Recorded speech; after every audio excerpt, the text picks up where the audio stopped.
Hey, c'est Logan et dans la nuit du 11 au 12 mars se tiendra la 96e cérémonie des Oscars. On va donc faire un petit tour du côté des nommés, je te donnerai mes prédictions dans l'ordre de la cérémonie et on se retrouvera dans le courant de la semaine prochaine pour faire un récap de celle-ci. Bienvenue dans cet épisode hors série de Pop Actu.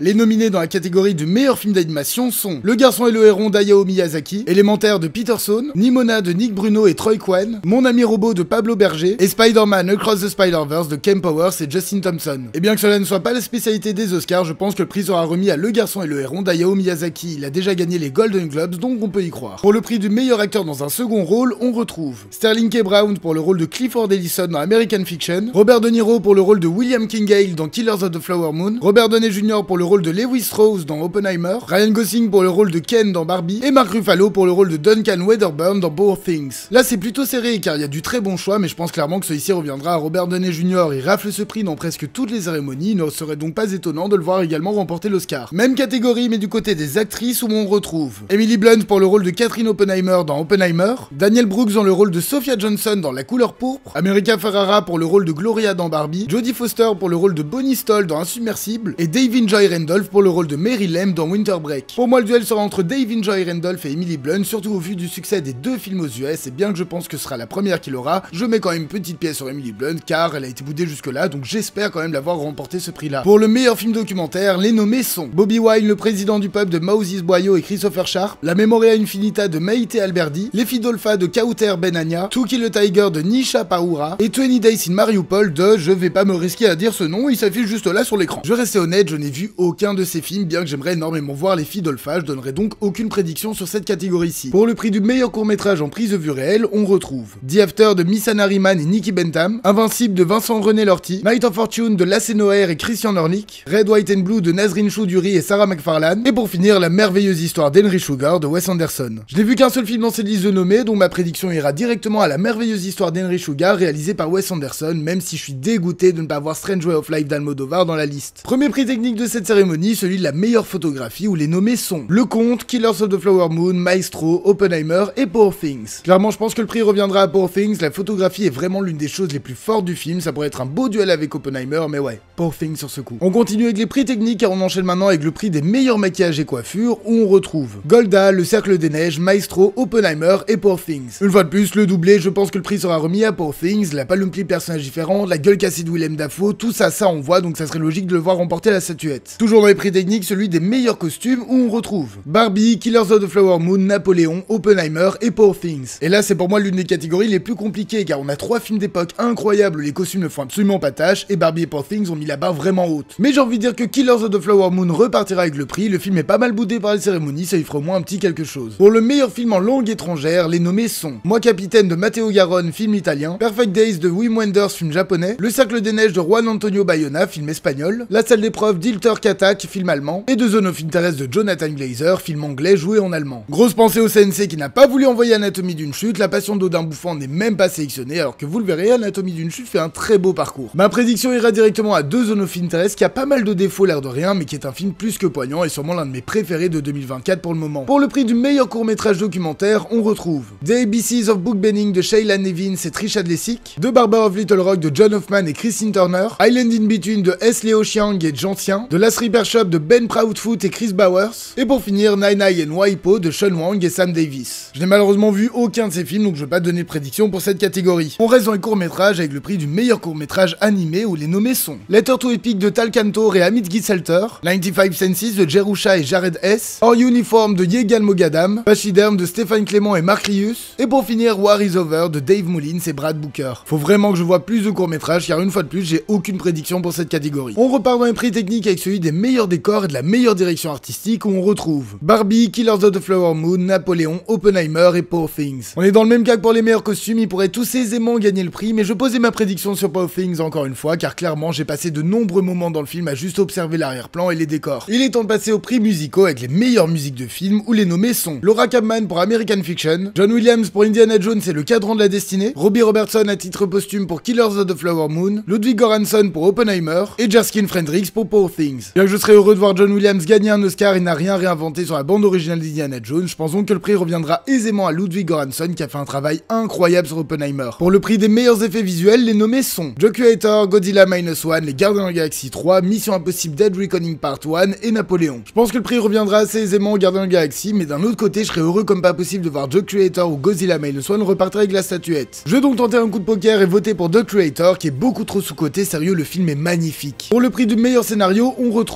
Anatomie d'une chute écrit par Justine Triet et Arthur Harari, Winter Break écrit par David Hemmingson, Maestro écrit par Bradley Cooper et Josh Singer, May December écrit par Sammy Burch et Alex Mechanic, et Past Lives écrit par Céline Song. Le film a déjà remporté le prix dans d'autres cérémonies, je rêve donc de voir Anatomie d'une chute repartir avec l'Oscar, ce serait magnifique. Même catégorie mais maintenant sur les scénarios qui adaptent une œuvre où les nommés sont American Fiction qui adapte le roman Erasure, Barbie qui adapte les poupées Barbie, pas trop compris là, Oppenheimer qui adapte le roman American Prometheus, Poor Things qui adapte le roman du même nom, et The Zone of Interest qui adapte aussi le roman éponyme. Pas trop d'hésitation ici, le prix reviendra clairement à Oppenheimer qui a réussi à interpréter brillamment le roman. Pour le prix du meilleur son, du meilleur mixage sonore, on retrouve The Creator, Maestro, Mission Impossible Dead Reckoning Part 1, Oppenheimer et The Zone of Interest. Je serais très étonné que l'Académie le fasse, mais c'est clairement The Zone of Interest qui doit gagner. Juste par son son, le film fait comprendre la douleur des camps de concentration sans jamais le montrer, et rien que pour ça, ça vaut la statuette. Pour le prix de la meilleure chanson originale, les nommés sont The Fire Inside interprété par Becky G pour Flaming Hot, I'm Just Ken interprété par Ryan Gosling pour Barbie, It Never Went Away interprété par John Baptiste pour American Symphony, Was Aze A Song for My People de Robbie Robertson pour Killers of the Flower Moon, et What Was I Made For interprété par Billie Eilish pour Barbie. Là déjà je suis énervé car on était à ça, mais à ça d'avoir Jack Black qui chante au Bowser pour Peaches. Plus sérieusement, je pense que le prix sera remis sans grand souci à Billie Eilish. On quitte la musique pour revenir au prix technique avec le prix du meilleur montage où on retrouve Anatomie d'une chute, Winter Break, Killers of the Flower Moon, Oppenheimer et Poor Things. Et je pense clairement que le prix sera remis à Oppenheimer pour les différents points de vue, les différentes interprétations d'une seule et même scène ou simplement l'explosion de la bombe qui est magnifique. On arrive dans les gros prix avec celui de la meilleure réalisation où on retrouve Justine Triet pour Anatomie d'une chute, Martin Scorsese pour Killers of the Flower Moon, Christopher Nolan pour Oppenheimer, Yorgos Lanthimos pour Poor Things et Jonathan Glazer pour The Zone of Interest. Que du lourd, et bien que je sois heureux de voir Justine Triet, allez, la consécration, le prix ultime pour Christopher Nolan, j'ai peu de doute là-dessus et ce sera mérité. Pour le prix du meilleur acteur, les nommés sont Bradley Cooper pour le rôle de Leonard Bernstein dans Maestro, Colman Domingo pour le rôle de Bayard Rustin dans Rustin, Paul Giamatti pour le rôle de Paul Hunham dans Winter Break, Cillian Murphy pour le rôle de Robert J. Oppenheimer dans Oppenheimer, et Jeffrey Wright pour le rôle de Thelonious Ellison dans American Fiction. Bien que la compétition soit rude, on continue et le prix sera très certainement remis à Cillian Murphy pour son excellente interprétation dans Oppenheimer. Même catégorie du côté féminin, on retrouve Annette Bening pour le rôle de Diana Nyad dans Insubmersible, Lily Gladstone pour le rôle de Molly Burkhart dans Killers of the Flower Moon, Sandra Hüller pour le rôle de Sandra Voiter dans Anatomie d'une chute, Carey Mulligan pour le rôle de Felicia Montealec Bernstein dans Maestro, et pour finir, Emma Stone pour le rôle de Bella Baxter dans Poor Things. Ça va être dur, pour moi le bras de fer se fera entre Lily Gladstone et Emma Stone, donc je serai content dans les deux cas, mais je pense que le prix sera remis à Emma Stone. On passe maintenant au prix le plus attendu et convoité, celui du meilleur film où les nommés sont American Fiction, Anatomie d'une chute, Barbie, Winter Break, Killers of the Flower Moon, Maestro, Oppenheimer, Past Lives, Poor Things et The Zone of Interest. Il a roulé sur absolument tout cette année, c'est l'un des plus grands films au box-office, bref, je pense sans souci que le prix sera remis à Oppenheimer. Et voilà qui conclut mes prédictions pour les Oscars, les films les plus nommés sont donc Killers of the Flower Moon avec 10 nominations, Poor Things avec 11 et Oppenheimer avec 13, et ce qui repartiront avec plusieurs statuettes, réponse la semaine prochaine. Et voilà, cet épisode hors série de Pop Actu est maintenant terminé, merci d'avoir suivi jusqu'au bout, j'espère qu'il vous aura plu. N'hésitez pas une fois de plus à liker, partager, commenter et vous abonner, ce sont les plus grands soutiens pour la chaîne. Moi je vous donne donc rendez-vous la semaine prochaine pour faire un récap des Oscars, d'ici là portez-vous bien et passez une bonne soirée.